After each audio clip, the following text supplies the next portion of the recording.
ইয়া রাসূলুল্লাহ, ও নবীজি আপনি আমার প্রাণকে মাফ করে দেন। আল্লাহর নবী খুব মলিন হয়ে গেল। একটি সময় হযরত ওমর দূর থেকে দেখতে পারলেন আমার নবী যখন পকেটের মধ্যে হাত ঢুকিয়ে দিছে, আমার নবী যখন পকেটের মধ্যে হাত দিছে, একটা টাকাও যখন আয়েশাকে দিতে পারে নাই। আল্লাহর নবী বুকটা মলিন হয়ে গেছে। এই কথা দেখে, এই দৃশ্য দেখে ওমর, হযরত ওমর দৌড় দিয়ে আমার নবীর কাছে চলে এসেছে। হযরত ওমর আমার নবীর কাছে আসিয়া টাকার তোড়াটা আমার নবীর হাতে উঠাই দিয়ে বলেন, ইয়া রাসূলুল্লাহ, নবী গো, ও মায়ার নবীজি, আপনাকে টাকা দিয়ে দিলাম গো নবী, আপনি যত ইচ্ছা হয় আমার মা আয়েশাকে আপনি টাকাগুলি দিয়ে দেন। আমার নবী টাকাগুলি নিয়ে হযরত আয়েশার হাতের মধ্যে তুলে দিল। আল্লাহ বলেন, হ্যাঁ ওমর, তুমি আমার দোস্ত নবী মুহাম্মদুর রাসূলুল্লাহকে আজকে তুমি খুশি করেছো। ওমর, যখন তুমি জাহান্নামের মধ্যে চলে যাবা, যখন তোমার কোনো পেরেশানি হয়ে যাবে, হযরত ওমর বলে, ইয়া রাসূলুল্লাহ, আপনার কষ্ট আমি সহ্য করতে পারি না গো নবী, দুনিয়ার ধন সম্পদ যত টাকা পয়সা আছে নবী, ইয়া রাসূলুল্লাহ, সব কিছু আপনার দরবারে কুরবান করে দিতে পারি। যত টাকা পয়সা আছে, ধন সম্পত্তি আছে নবী গো, সব কিছু আপনার দরবারে আমি আপনার কাছে কুরবান করে দিতে পারি। আল্লাহর নবী বলল, এ ওমর, আমি যতটুকু দিয়েছো ততটুকু দিয়ে আমি নবী সন্তুষ্ট হয়েছি। আল্লাহ বলেন, এ ওমর, আমার নবীকে খুশি করার কারণে কিয়ামতের মাঠে যখন তোমার কোনো সাহারা থাকবে না, যখন তোমার কোনো অস্তিত্ব থাকবে না, ওই হাসরের ময়দানে যেইভাবে তুমি আমার নবীকে হাসাইছো রে, যেইভাবে তুমি আমার নবীকে কষ্ট থেকে বাঁচাই দিছো রে, আমার যেইভাবে আমার নবীকে, যেইভাবে তুমি আমার নবীর মুখের মধ্যে হাসি ফুটাই দিছ, শুনে রাখো, ওই কিয়ামতের মাঠে সেই দিন তুমি লজ্জিত হয়ে যাবা, আমি আল্লাহ তোমাকে কিয়ামতের মাঠে তোমার মুখকে আমি আল্লাহ উজ্জ্বল করে দেব। সুবহানাল্লাহ।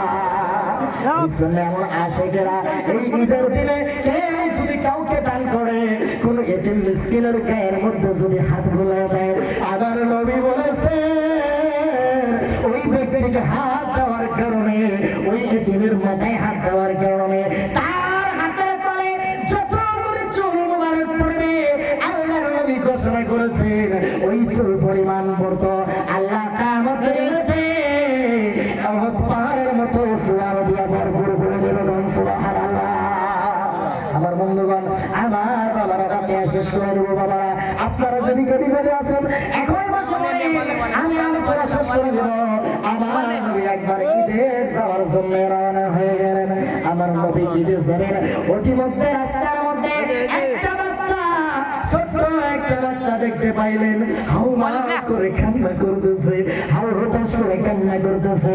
আবার নবী ডাক দিয়ে বলল, এ বাচ্চা, ঈদের দিনে কেন কাঁদো তুমি, কেন তুমি ঈদের দিনে কাঁদতেছো? ওই বাচ্চা বলে, আমি তোমার কাছে বলবো না, এই একটা মক্কার আব্দুল্লাহর পুত্র মুহাম্মদুর রাসূলুল্লাহকে যদি পাই তার কাছে মনের দুঃখ বলবো। আল্লাহর নবী রাহমাতাল লিল আলামিন ওই বাচ্চার কথা শোনার পরে পরে ওই বাচ্চার কাছে বসে পড়ল। আমার নবী বসিয়া ওই এতিম বাচ্চাকে কোলের মধ্যে উঠাই নিয়ে বলে, বাচ্চা, তুমি বলো তোমার মনের মধ্যে কি, তোমার কষ্ট? ওই মুক্ত ছোট্ট ছাত্র, ওই ছোট্ট বাচ্চা বলতেছে, হুজুর আপনি কে, আপনাকে তো চিনি না। ওই বাচ্চা বলার পরে পরে আমার নবী ডাক দিয়ে বলেন, বাচ্চা, তুমি যে এতিম নবীর জন্য বসে আছো, রাতটা যে বসে আছো, যে নবীর জন্য তুমি রাস্তার মধ্যে পাগলের মধ্যে বসে আছো, ওই দয়াল নবীজি আমি রাহমাতাল লিল আলামিন, আমি মায়ার নবীজি, আমি দয়াল নবীজি। আল্লাহ নবী ওই বাচ্চাকে কোলের মধ্যে উঠায় বলে, বলো বাচ্চা, মনের মধ্যে কি তোমার দুঃখ আছে? বাচ্চা বলেন, নবী গো, আমার বাবা মরে গেছে সেই ছোট্টবেলায়, আমার বাপ মরে যাওয়ার পরে আমার মা আর আরেকটা পুরুষের সঙ্গে বিয়ে বসেছে, ওই পুরুষটা আমাকে দেখতে পারে না। আমার মা যখন আমাকে খাইতে দেয়, আমার মা সহ্য করতে পারে না। আমার মা যখন আমাকে টাকা পয়সা দেয়, আমার বাবা, ওই বাবাটা আমার মাকে মারধর করে। আজকে আমার মা আমাকে রাত্রে বললো, এই বাবা, এই তোমার দুঃখ এই দুনিয়ার কেউ বুঝবে না, একজন তিনি বুঝবেন, তিনি আর কেউ না, রহমতুল আলামিন নবী। ওই রাস্তায় রাস্তায় দাঁড়িয়ে থাকো, রহমতুল আলামিনের কাছে তুমি তোমার দুঃখ বলো, রহমতুল আলামিন নবী তোমার মনের দুঃখ বুঝবে। আল্লাহর নবীর জন্য পথে বসে আছে আমার নবীজি। এই কথা শোনার পরে পরে আবার নবীজি চোখের পানি ছেড়ে দিয়ে কান্না করতে লাগলেন। আর কোলের উপরে বাচ্চাকে উঠে বলেন, বাচ্চা, তুমি যে এতিম, আমি তোমার চাইতে তো এতিম। আমার নবীজি ওই বাচ্চাকে ডেকে নিয়ে, ওই বাচ্চাকে কোলে করে নিয়ে মা আয়েশার ঘরের মধ্যে আসলো। ঘরের মধ্যে এসে মা আয়েশা ওই ছেলের কাছে উঠে দিল,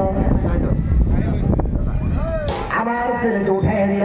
আল্লাহর নবী ওই শিশু বাচ্চাকে উঠে দেওয়ার পরে পরে আমার নবী বলল, আয়েশা, পবিত্র ঈদের দিনে আল্লাহ রাব্বুল আলামিন তোমার জন্য একটা উপহার পাঠিয়ে দিয়েছে। সুবহানাল্লাহ। আজকে যদি কোনো মানুষ, কোন প্রেমিক, কোন মুমিন, কোন মুসলমান যদি কাউকে যদি কোনো দান করে, কাউকে যদি কোনো খায়রাত করে, আমার নবী বলেছেন ওই দানটা সে যেন এখানে করলো না, স্বয়ং আল্লাহর নবীর কাছেই যেন দানটা করলো। সুবহানাল্লাহ। হযরত আবু বকর বলেছেন, মান আনফাকা দিরহামান আলা কিরাআতি মাউলিদিন নবী সাল্লাল্লাহু আলাইহি ওয়াসাল্লাম কানা রাফিকি ফিল জান্নাহ। হযরত আবু বকর বলেছেন, কেউ যদি ঈদের দিনের মধ্যে যদি আল্লাহর রাস্তায় দান করে, হযরত আবু বকর ডাক দিয়ে বলেছেন, ওই ব্যক্তিগুলো আমি আবু বকরের সঙ্গে জান্নাতে হয়ে যাবে। সুবহানাল্লাহ। আমার বন্ধুগণ, এই জন্য ঈদের দিনে, পবিত্র ঈদের দিনে কেউ যদি কাউকে দান করে, এতিম মিসকিন বিধবাকে যদি কেউ দান করে, রাসূল করিম সাল্লাল্লাহু আলাইহি ওয়াসাল্লাম বলেছে, ওই দানটা এতিম মিসকিন বিধবাকে দান করলে জাহান্নামের ময়দানে জাহান্নামের সওয়াব পাওয়া যায় আল্লাহর রাস্তায়। এতিম মিসকিন বিধবাকে সাহায্য করলে সেই সওয়াব আল্লাহ রাব্বুল আলামিন তার নামায়ে লিখে দেন। সুবহানাল্লাহ। আমার বন্ধুগণ, আলোচনা শেষ করে দেব, তার আগে আমি আপনাদের কাছে একটু কথা আরজ করি। সেইটা হলো, আপনারা জানেন এই যে ঈদগাহ ময়দানে চট নাই, অনেকগুলো চটের অভাব। এই জন্য আপনারা এমন কোন আশেক আছেন, এমন কোন ভাই আছেন, এমন কোন আশেক রয়েছেন যে এই ঈদগাহ ময়দানের এই চটের জন্য আলহামদুলিল্লাহ এমন কোন আশেক আছেন যে 500 করে টাকা দান করবে। রাসূল করিম সাল্লাল্লাহু আলাইহি ওয়াসাল্লামের সাহাবী হযরত আবু বকর বলেছে, যেই ব্যক্তিগুলি ঈদের দিনে দান করলো, সেই ব্যক্তিগুলি যেন আমার নবীর কাছে দান করলো। আল্লাহর নবীর কাছে একজন সাহাবী এসে বলল, হযরত সাদ রাদিয়াল্লাহু তাআলা আনহু আমার নবীর কাছে এসে বললেন, ইয়া রাসূলুল্লাহ, আমার অনেক টাকা পয়সা, ও মায়ার নবী, ও দয়াল নবী, আমার অনেক টাকা পয়সা। আল্লাহর নবী বলল, তোমার মা তো দুনিয়া থেকে বিদায় হয়ে গেছে। হযরত সাদকে আমার নবী ঘোষণা করে দিল, তোমার মা দুনিয়া থেকে বিদায় হয়ে গেছে, তুমি তোমার মায়ের জন্য আল্লাহর রাস্তায় দান করে নাও। হযরত সাদ রাদিয়াল্লাহু তাআলা আমার নবীর কথা মতো আরবের জমিনে একটা কুয়া তৈরি করে দিল, পানির কূপ তৈরি করে দিল, লক্ষ লক্ষ